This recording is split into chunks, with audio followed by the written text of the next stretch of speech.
वालेकुम। उम्मीद है सब दोस्त खैरियत से होंगे। आज हमने फ़ैसला किया है कि आज हम उन स्टूडेंट्स को गाइड करेंगे या पेरेंट्स को जिनके बच्चे एफएससी प्री इंजीनियरिंग करते हैं, यानी कि मैथमेटिक्स, केमिस्ट्री और फिज़िक्स के साथ। मेरा नाम एहसान इलाही है, मैं एजुकेशन कंसल्टेंट हूँ। कॉर्पोरेट सेक्टर में भी काम करता हूँ और साथ साथ यूनिवर्सिटीज़ और स्टूडेंट्स को गाइड करता हूँ और एम्प्लॉय ब्रांडिंग पे भी काम करता हूँ। अच्छा, एफएससी प्री इंजीनियरिंग ये क्या है? ये वो लोग करते हैं जो बेसिकली सोचते हैं कि हमने इंजीनियर बनना है। अब किस फील्ड में इंजीनियर बनना है डज़न्ट मैटर। आप इंजीनियर कंप्यूटर साइंस के भी बन सकते हैं, आप इंजीनियर इलेक्ट्रिकल के भी बन सकते हैं, मैकेनिकल के भी बन सकते हैं, एरोनॉटिकल इंजीनियर बन सकते हैं। बेशुमार फील्ड्स हैं जिसमें आप इंजीनियर बन सकते हैं। अब तरीक़ाकार ये है कि इसके दो रास्ते हैं इंजीनियर बनने के।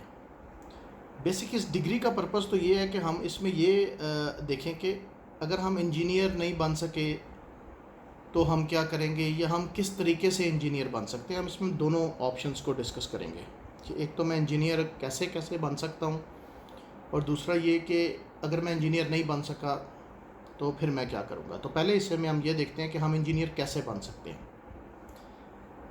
नंबर 1, मैट्रिकुलेशन के फ़ौरन बाद आप एफएससी मत करें। हैरान होंगे आप कि एफएससी ना करें और फिर भी इंजीनियर बन सकते हैं। यस, आप इंजीनियर बन सकते हैं। Government of Pakistan through technical training colleges एक डिग्री करवाती है, डिप्लोमा ऑफ एसोसिएट इंजीनियर। ये 3 साल का डिप्लोमा होता है और अप्रॉक्सीमेटली हर फील्ड में होता है। इलेक्ट्रिकल्स में होता है, मैकेनिकल में, कंप्यूटर इंजीनियरिंग में, सिविल में भी होता है, इस तरह मल्टीपल फील्ड्स, केमिकल में होता है। और आपने सुना होगा एक वर्ड अप्रेंटिसशिप। बहुत सारी कंपनीज़ अपनी कंपनीज़ में टेक्नीशियंस हायर करती हैं जिनके पास ये DAE डिप्लोमा होता है 3 साल का, जो कि उन्होंने आफ्टर मैट्रिक किया होता है। अच्छा, अब जिस वक्त आप ये डिप्लोमा कर लेते हैं, एक तो आप एसोसिएट इंजीनियर बन जाते हैं और आप कंपनीज़ में ज्वाइन कर सकते हैं, लेकिन इसका करियर पाथ उस लेवल का नहीं है। आप उतना प्रोग्रेस नहीं कर सकते जितना आप आफ्टर एफएससी इंजीनियरिंग के बाद कर सकते। एफएससी प्री इंजीनियरिंग के बाद जो इंजीनियरिंग करते हैं, BS इंजीनियरिंग, उसके बाद जो आपकी सक्सेस हो सकती है।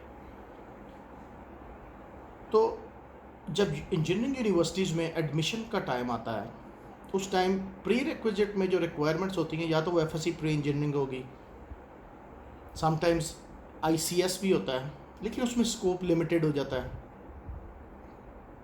और जो इंजीनियरिंग यूनिवर्सिटीज़ हैं वो प्री रिक्विजिट में DAE भी लिखते हैं, ये उसकी स्पेसिफिक सीट्स होती हैं। वो तमाम स्टूडेंट्स जिन्होंने डिप्लोमा ऑफ एसोसिएट इंजीनियरिंग किया होता है, they are eligible to apply for bachelors in engineering. इसके अलावा BTech ऑनर्स भी होता है, बैचलर्स इन टेक्नोलॉजी होता है। कुछ DAE के स्टूडेंट इस तरफ चले जाते हैं। अब ये तो है मुख्तलिफ़ तरीक़ाकार इंजीनियरिंग रूट के, कि आप DAE के थ्रू इंजीनियरिंग कर सकते हैं, आप FSC के थ्रू इंजीनियरिंग कर सकते हैं, आप ICS के थ्रू इंजीनियरिंग कर सकते हैं। वो लिमिटेड स्कोप के साथ है क्योंकि उसमें आपने केमिस्ट्री नहीं पढ़ी होती, तो आप उसमें नहीं जा सकते इंजीनियरिंग में। केमिकल इंजीनियरिंग में, पेट्रोलियम इंजीनियरिंग में, जिन जिन फील्ड्स में केमिस्ट्री इन्वॉल्व है उसमें नहीं जा सकते।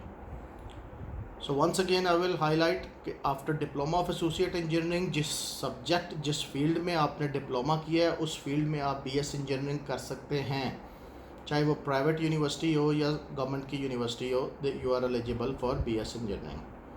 अगर आप FSC करते हैं तो आप हर तरह की इंजीनियरिंग के लिए एलिजिबल हो जाते हैं, subject to your merit, subject to your interest.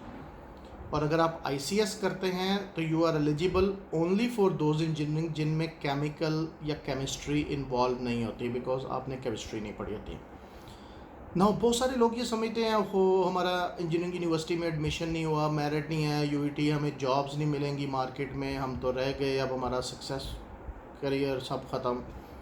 ऐसा नहीं है। बेशुमार पाकिस्तान में प्राइवेट इंजीनियरिंग यूनिवर्सिटीज़ हैं, इवन बेशुमार यूनिवर्सिटीज़ हैं जो जनरल कैडर की भी हैं, बट वो इंजीनियरिंग के कोर्सेज BS ऑनर्स जो हैं वो ऑफ़र करते हैं, स्टूडेंट्स करते हैं, दे आर सक्सेसफुल।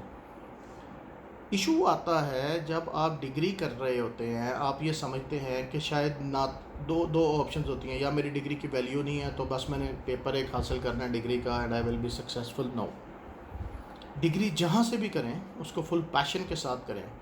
मैं हर वीडियो में कहता हूँ you have to struggle hard to be successful. अब जब आप इंजीनियरिंग कर लेते हैं BS ऑनर्स, अगर आपने पब्लिक सेक्टर यूनिवर्सिटी से की है तो definitely you will apply for different engineerings और आप सक्सेसफुल हो सकते हैं। करियर पाथ आपको मल्टीनेशनल कंपनीज़ में, पब्लिक सेक्टर में तमाम जॉब्स मिल सकती हैं। और अगर आप प्राइवेट सेक्टर की यूनिवर्सिटी से करते हैं तो डेफिनेटली इट इज़ कॉस्टली, वो इसमें कोई शक नहीं है कि वो सेमेस्टर वाइज और आपके लाखों रुपया लग जाएगा डिग्री करने पे। लेकिन अगर आपके अंदर ये क्रेज़ है कि नहीं यार मेरी डिग्री सरकारी यूनिवर्सिटी की होनी चाहिए थी, तो नो इश्यूज़, आप अप्लाई करें MPhil MS प्रोग्राम में, उस इंजीनियरिंग में रेलिवेंट फील्ड में, you can B A engineer. अच्छा, अब हम लोग भेड़ चाल पे बहुत ज़्यादा चलते हैं कि फ़लाँ के बच्चे ने इंजीनियरिंग की, फ़लाँ के बच्चे ने इलेक्ट्रिकल इंजीनियरिंग की, तो मेरा बच्चा भी इलेक्ट्रिकल इंजीनियर ही पढ़ेगा। ये सोचा ही नहीं कभी कि उसको पता नहीं फिज़िक्स पसंद है या नहीं पसंद, उसका इंटरेस्ट पता नहीं कंप्यूटर में ना हो। और अगर एक एग्जांपल ऐसी सेट हो गई कि वो उस कैंडिडेट के अंदर इशू था कि वो सक्सेसफुल नहीं हो सका आफ्टर इंजीनियरिंग, तो हम कहते हैं वो इंजीनियरिंग ही गलत है। जबकि हो सकता है बैक एंड पे उसका इंटरेस्ट ही ना हो उस डिग्री में, लेकिन एज़ पर मेरिट उसने वो डिग्री शुरू कर ली। सो मैं ये कहना चाहूँगा कि आप ये मत सोचें कि डिग्री वैल्यूएबल है या नहीं। डिग्री वैल्यूएबल है तो मार्केट में है, नो डाउट कि ये सैचुरेशन की वजह से कम ज़्यादा इंडस्ट्री में ये इश्यूज़ आ जाते हैं, लेकिन इसका मतलब ये नहीं है कि अगर डिग्री एक करवाई जा रही है तो वो डिग्री किसी काम की नहीं है, ऐसा नहीं मुमकिन है।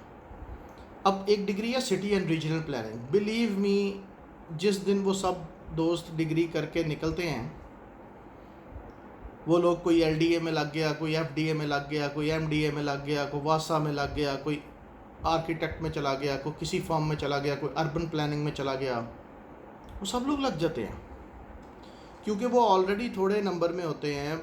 30-40 के करीब स्टूडेंट्स पास आउट होते हैं। 30-40 टाउन प्लानिंग डिपार्टमेंट्स में या अर्बन में या डेवलपमेंट अथॉरिटीज़ में जॉब्स आती हैं और वो सक्सेसफुल हो जाते हैं।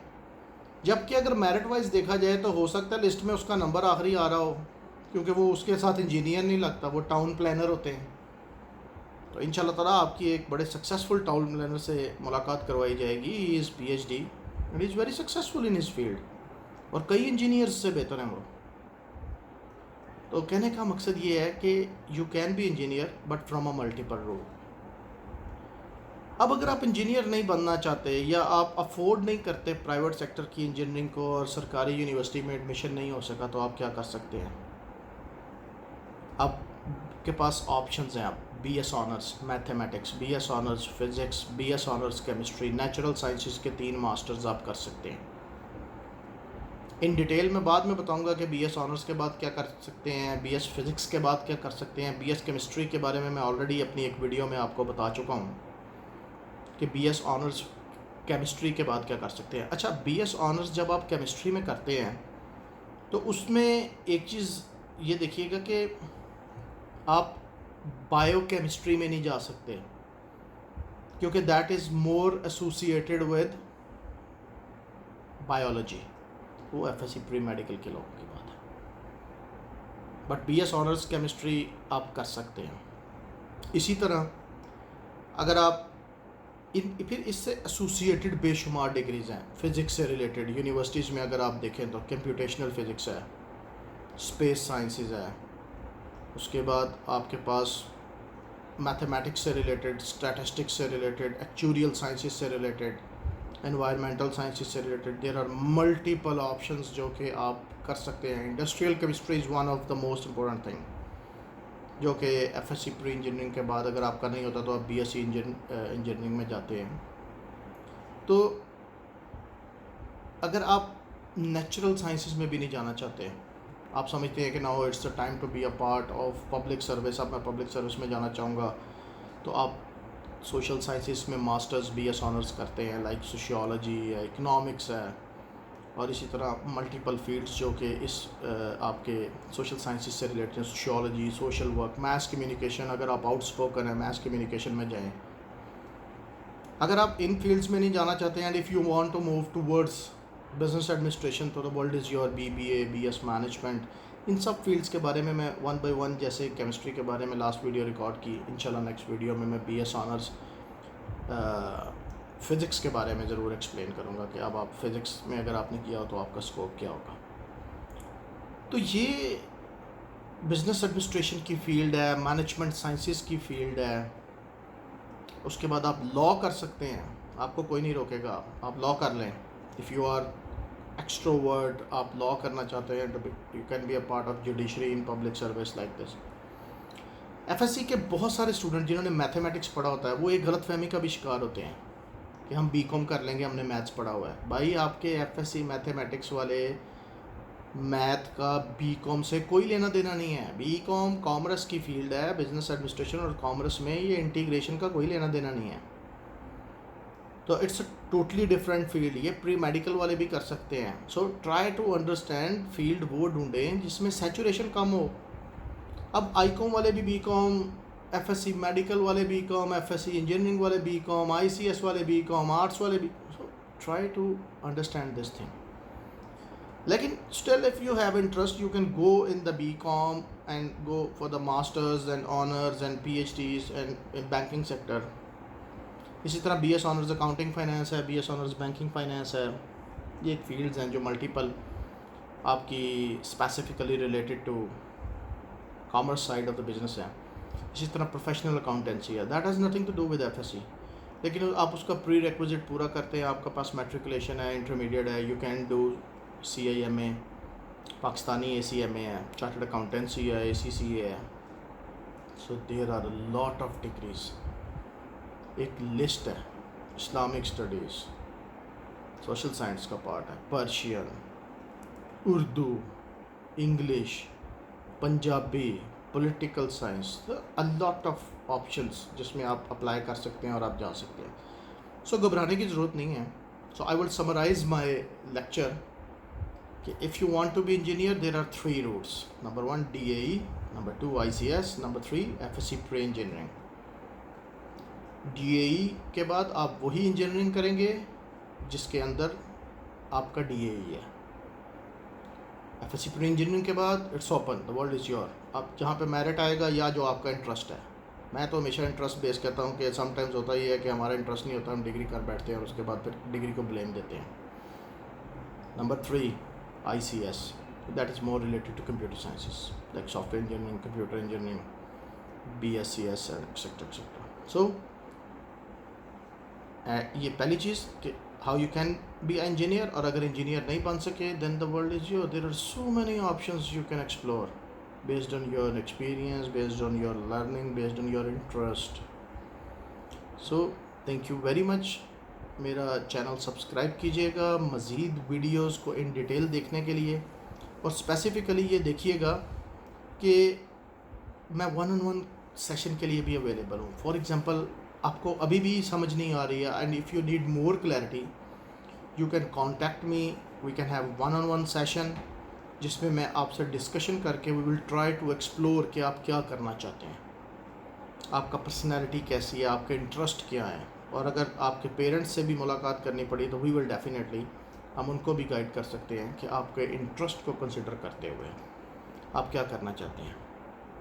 सो अभी नेक्स्ट वीडियो में मैं एक इंशाल्लाह ताला ये भी एक्सप्लेन करूँगा अपनी अपकमिंग वीडियोस में कि ये जो इंजीनियरिंग है इसको आप आर्म्ड फोर्सेस में कैसे यूटिलाइज़ कर सकते हैं।